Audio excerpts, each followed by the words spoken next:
Assalamualaikum warahmatullahi wabarakatuh. Waalaikumsalam warahmatullahi wabarakatuh. Shalom dan selamat malam semuanya. Jadi agenda kita pada malam hari ini adalah berkumpulnya kita untuk mendiskusikan mengenai demokrasi Pancasila. Yang mana narasumber kita pada malam hari ini adalah Bang Salitan Hadi atau Bang Ical yang merupakan mahasiswa aktif Fakultas Hukum Universitas Borneo Tarakan. Dan saat ini Bang Ical juga sedang melaksanakan PPL di Bawaslu. Oke, untuk membuka sesi diskusi kita pada malam hari ini adalah saya ingin bertanya Bang, menurut Abang apa sih itu demokrasi? Baiklah, sebelum saya menjawab, alangkah baiknya demi memperlancar diskusi kita pada malam hari ini terkait mengenai demokrasi tentunya. Baik, kita saling kenal dulu. Pertama tadi sudah dijelaskan oleh dan diperkenalkan oleh narasumber moderator terbaik kita pada malam hari ini. Perkenalkan, saya ulangi, perkenalkan nama saya Sandi Sotarji atau biasa paling bicara. Mungkin dari sini. Perkenalkan nama saya Angelina Fitri. Perkenalkan nama saya Fani. Perkenalkan nama saya Anita Budiman. Perkenalkan nama saya Andika. Perkenalkan nama saya Muhammad Hafiz. Perkenalkan nama saya Nicholas Rubin. Perkenalkan nama saya Rahmat Ika. Mungkin langsung saja pada pembahasan atau pertanyaan ya, demokrasi itu adalah suatu sistem pemerintahan yang di dalamnya ada hukum, kebijakan.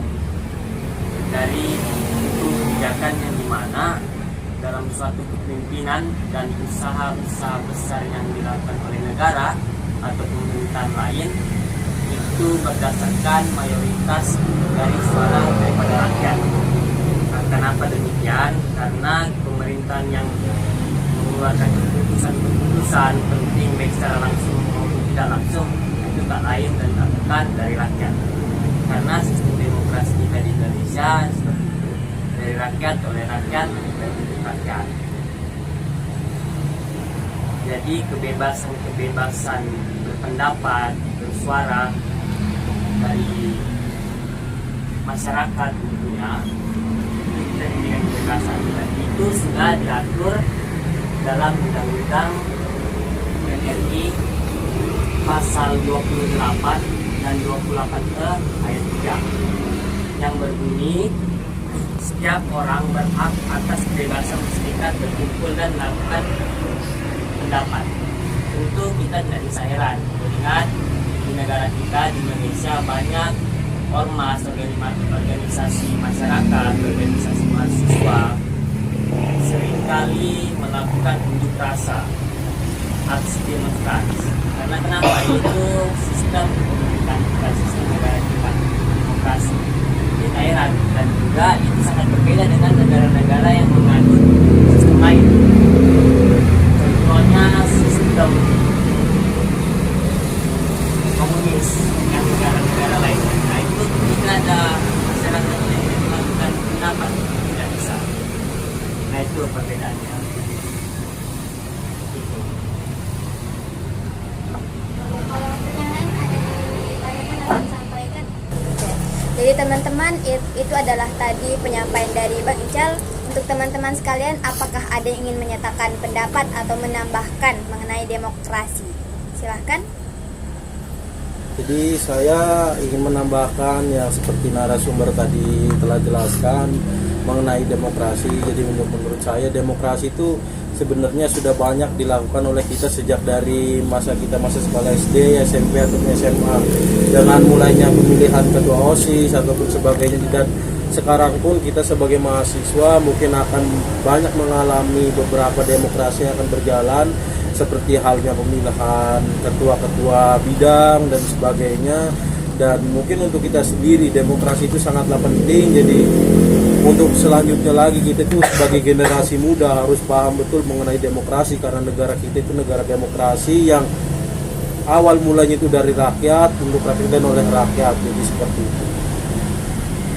Nah itu itu sudah sangat luar biasa pendapat daripada Ramandika. Karena itu tadi, kita selaku masyarakat tentunya harus cakap atau bisa melihat masa depan bagaimana, tentang atau terkait bagaimana nantinya kita bisa memilih sosok pemimpin yang baik di tempat-tempat strategis, di tempat pemerintahan maupun kepresidenan.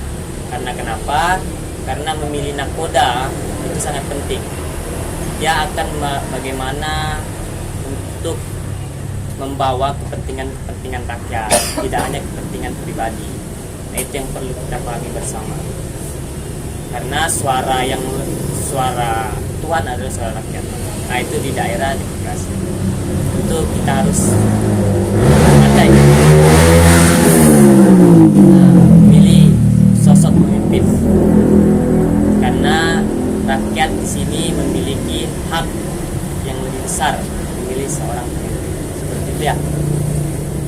Jadi kalau saya boleh bertanya nih Bang kepada Abang sebagai narasumber utama pada malam ini, kalau menurut Abang sendiri demokrasi di Indonesia ini sudah berjalan dengan baik belum sih Bang? Karena kan beberapa waktu yang lalu, mungkin beberapa yang dahulu tuh kan kita sering mengalami beberapa demonstrasi yang dilakukan oleh para aktivis mahasiswa, baik itu mau dari rakyat mahasiswa untuk menyuarakan hatinya mengenai pemerintah.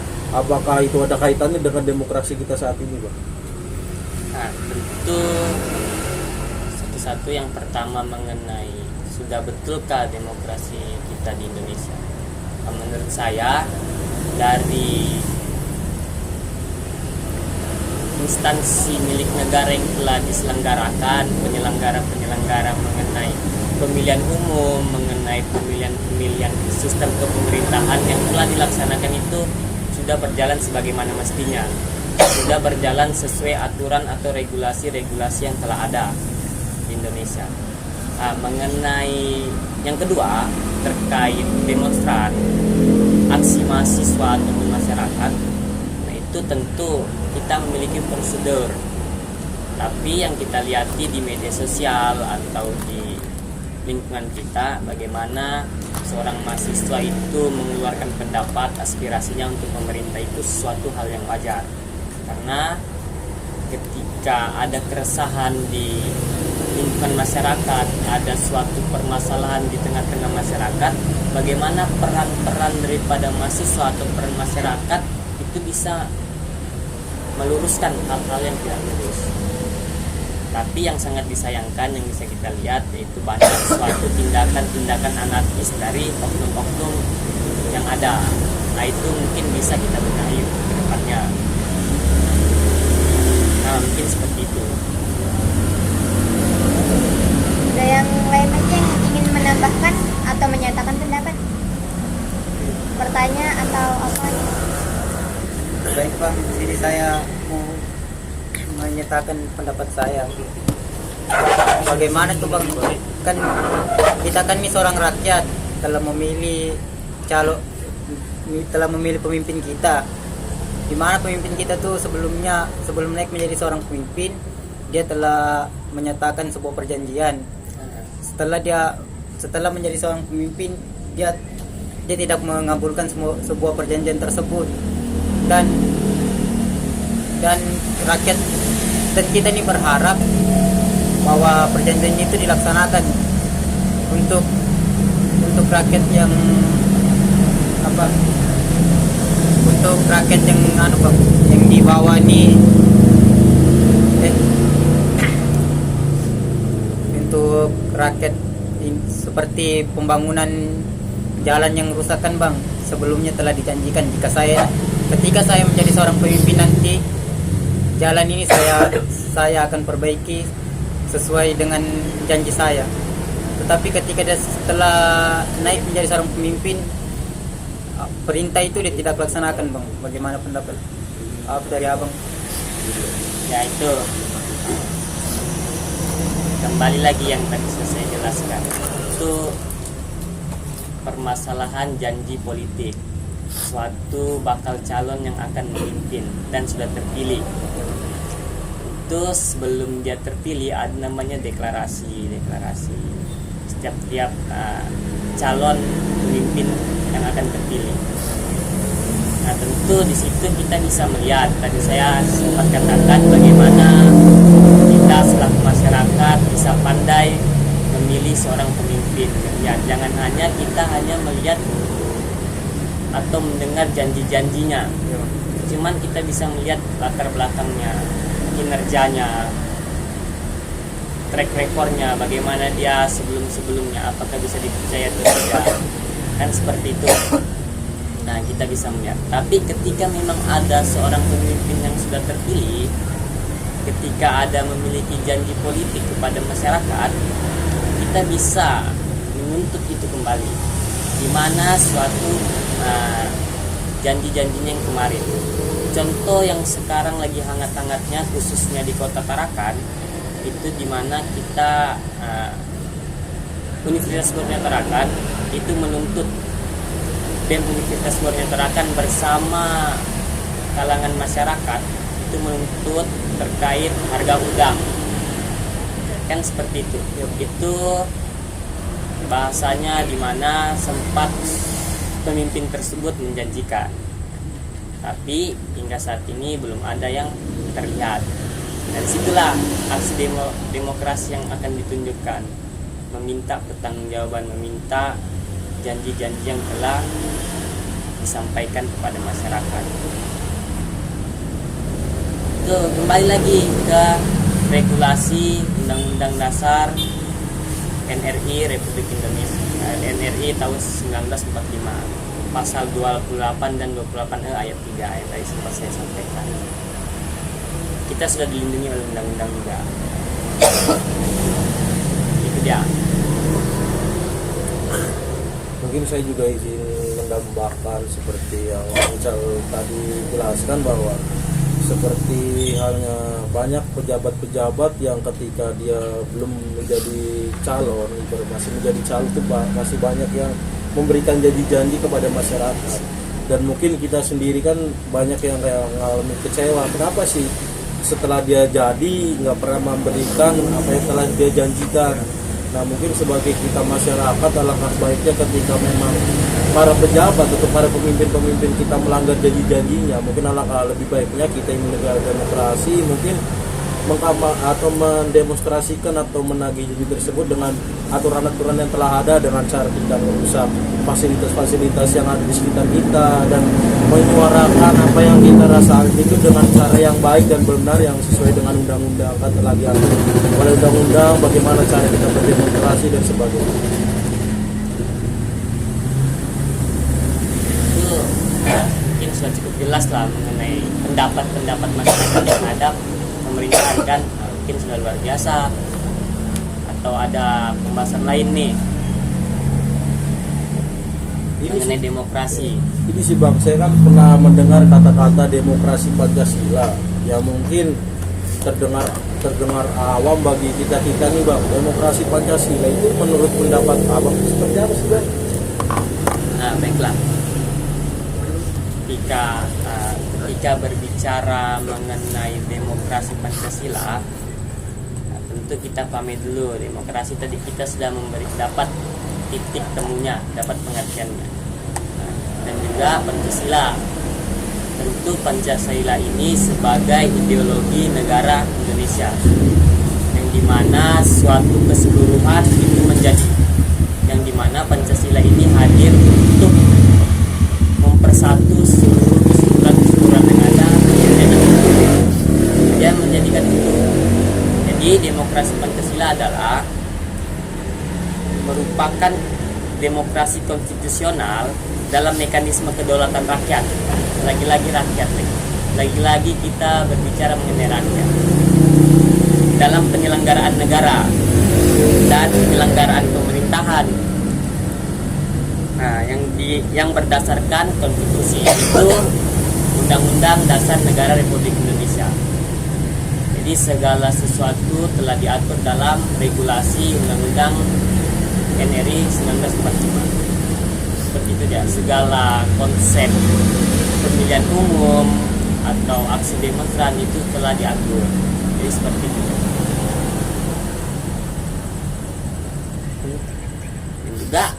kalau kita kembali lagi membahas demokrasi Pancasila, kita memiliki beberapa asas. Yang pertama yaitu asas kedaulatan rakyat, yang dimana kita harus mementingkan kepentingan rakyat. Apa sih yang dibutuhkan oleh rakyat? Karena Pancasila itu sudah menjabarkan seluruhnya lah mengenai kita memeluk keyakinan, kepercayaan, terus itu mensejahterakan kepentingan bangsa dan sebagainya. Dan juga dia memilih demokrasi Pancasila itu ada beberapa asas tadi, asas kerakyatan, asas musyawarah, karena suara tertinggi adalah hasil daripada musyawarah.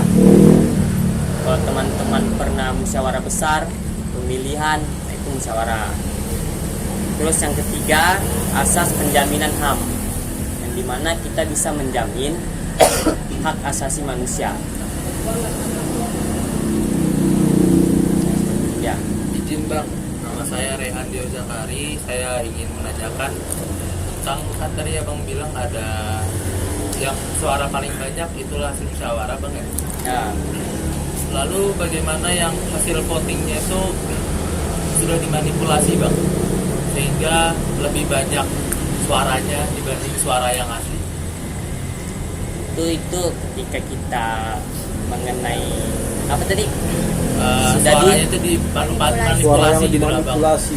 Jadi suaranya dia semakin banyak gitu. Untuk dalam forum musyawarah kita ada namanya sistem mekanisme dalam musyawarah, mengeluarkan pendapat, mengeluarkan opsi kita masing-masing. Ketika opsi itu saling tidak dapat titik temu, ada namanya sistem lobby kepada kedua belah pihak atau beberapa pihak, yang mana seharusnya kita munculkan opsi yang lebih baik atau tetap dipertahankan. Nah, jadi sistem lobby tersebut ketika memang tidak tuntas, ada namanya sistem voting. Itu sistem akhir dah. Ketika tidak menemukan titik temu atau keputusan yang indah, voting lah. Dan suara yang terbanyak, nah itulah hasil voting yang mana lebih besar yang akan muncul. Dan itu saya jelas. Itu walaupun tadi kita bilang direkayasa, kalau memang itu sudah ada keputusan dalam forum.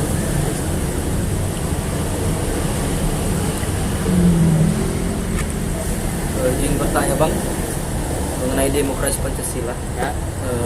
Hal apa saja yang harus dilakukan agar demokrasi Pancasila dapat dijalankan dengan baik? Mungkin bisa. Ketika tentu kalau menjalankan demokrasi Pancasila yang lebih baik, kita selaku masyarakat terlebih dahulu bisa memahami mengenai apa isi daripada Pancasila. Jika teman-teman sudah paham dan sudah bisa mengetahui bagaimana alur atau fungsi dan tujuannya Pancasila hadir ini bagaimana, nah, seperti itu dia. Pasti kita selaku masyarakat yang bijak, yang cakap terhadap aturan atau hukum yang ada di Indonesia, kita sudah bisa mengimplementasikan bagaimana cara kita selaku masyarakat bisa menunjukkan demokrasi yang lebih baik atau bisa memperlihatkan kepada masyarakat yang lainnya, menjadi pelopor pembawa perubahan yang lebih baik. Jangan sampai kita juga terikut hanyut kepada oknum-oknum yang ada untuk mempengaruhi atau melecehkan daripada demokrasi Pancasila tersebut. Ya. Saya juga ingin bertanya gitu. Ya. Saya Muhammad Hafiz di sini. Saya ingin bertanya, Bang. Kita kan mahasiswa Fakultas Hukum yang belajar tentang demokrasi. Nah, di sini tuh penting apakah demokrasi Pancasila menurut Abang yang seorang mahasiswa Fakultas Hukum yang aktif? Nah, tentu pentingnya demokrasi Pancasila menurut saya dan juga menurut negara kita itu sangat penting. Karena kenapa? Karena di Indonesia kita menganut sistem demokrasi, sudah pasti. Kita selaku masyarakat bisa memiliki kewenangan untuk memilih pemimpin yang lebih baik. Nah, itu pentingnya demokrasi untuk kita. Jangan sampai demokrasi ini juga kita selaku masyarakat menyalahgunakan. Kita bisa memberikan aspirasi, kita bisa memberikan pendapat kepada sosok pemimpin kita untuk memberikan perubahan yang lebih baik untuk kota, kabupaten, desa maupun negara. Nah, itu pentingnya demokrasi. Kita tidak hanya menerima aturan atau regulasi yang telah ditetapkan oleh suatu pemerintahan, tapi kita tidak bisa menyanggah. Itu tadi banyak tuh aturan-aturan yang baru telah dilahirkan, tetapi aturan tersebut tidak mengutamakan kepentingan masyarakat, tidak mengutamakan kepentingan rakyat, yang dimana malah menyudutkan rakyat. Dan juga di situ ketika aturan tersebut tidak bisa, yang kita lihat tidak untuk kesejahteraan masyarakat, untuk apa aturan itu lahir? Karena seorang pemimpin di mana dia mampu untuk mensejahterakan masyarakat. Alinea keempat kalau tidak salah itu mensejahterakan kehidupan bangsa dan mensejahterakan kehidupan apa? Mencerdaskan kehidupan Nah, bangsa. dan serta perdamaian. Ya. Nah, saya kira itu. Saya juga ingin bertanya, Bang. Sebenarnya juga yang saya pertanyakan dari yang Abang jelaskan, sebenarnya kenapa sih demokrasi itu masih kurang diterapkan, terutama dalam hal menyampaikan pendapat, apalagi dari kalangan rakyat kecil? Kasih dari pertanyaannya. Untuk menyuarakan pendapat atau aspirasi dari kalangan masyarakat kecil. Jadi begini, ini mungkin menurut pandangan saya, mungkin juga teman-teman nanti bisa mengeluarkan pendapat. Tentu kita bisa melihat masyarakat kecil, contohnya kalangan-kalangan bawah, mereka kadang memiliki keresahan tersendiri, tetapi mereka tidak paham mungkin terkait alur-alur atau jalur mekanisme seperti apa untuk mengeluarkan pendapat. Seperti itu. Tentu kita memiliki prosedur, memiliki aturan bagaimana untuk kita melakukan aksi demonstrasi, administrasi apa yang perlu kita lakukan. Nah, itulah pentingnya ada mahasiswa, karena kita ketahui mahasiswa kan memiliki beberapa fungsi, agent of change, membawa perubahan dan lain sebagainya. Saya kira kita pahamlah mengenai hal itu, sehingga yang diharapkan oleh masyarakat kecil tadi, di mana mahasiswa ini mampu menyampaikan aspirasi atau keluhan nanti masyarakat kecil tadi yang di bawah itu. Karena kalau ketika kita mengharapkan masyarakat kecil, tentu mereka juga berkendala, belum lagi mereka mencari nafkah untuk seperti itu. Jadi bagaimana kita selaku mahasiswa mampu melaksanakan itu, mampu mengimplementasi atau mengaktualisasikan daripada peran kita. Ya, itu tadi kendala, mungkin ya pandangan saya, kendala daripada masyarakat kecil, karena mereka mungkin belum paham mengenai alur komunikasi yang mana untuk melakukan aksi. Jangan sampai mereka aksi tiba-tiba mengumpulkan beberapa massa tapi belum ada administrasi yang dilakukan, karena ketika kita melaksanakan aksi demonstrasi itu ada aturan juga, ada administrasi yang harus kita lakukan. Seperti itu ya. Ya. Menurut Abang sendiri, demokrasi Pancasila itu sudah cocok di Indonesia atau tidak?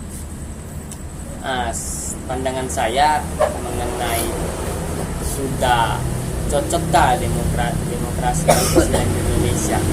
Saya kira sudah sangat cocok untuk dilakukan di Indonesia.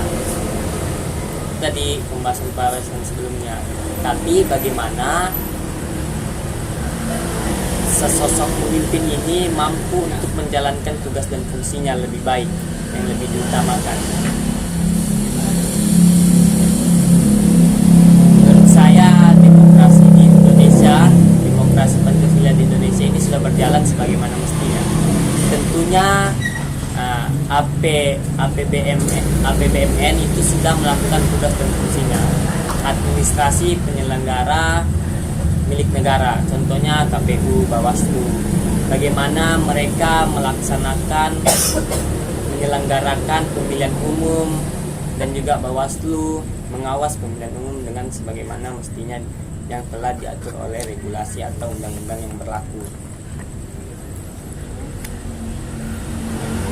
Nah, jadi untuk kita, tentunya masyarakat, bagaimana kita bisa menyukseskan atau bisa mengimplementasikan, memberikan contoh-contoh yang baik dalam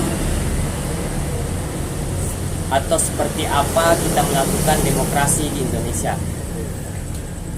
Apalagi kita mahasiswa Fakultas Hukum yang sudah dibekali atau belajar mengenai aturan-aturan yang ada. Tentunya kita bertindak, bergerak, menjalankan sesuatu tak pernah lepas dari regulasi yang ada. Karena ketika kita bergerak tanpa ada landasan yang kuat, landasan hukum yang jelas, regulasi yang telah diatur, sama aja jalan kosong. Itu dia.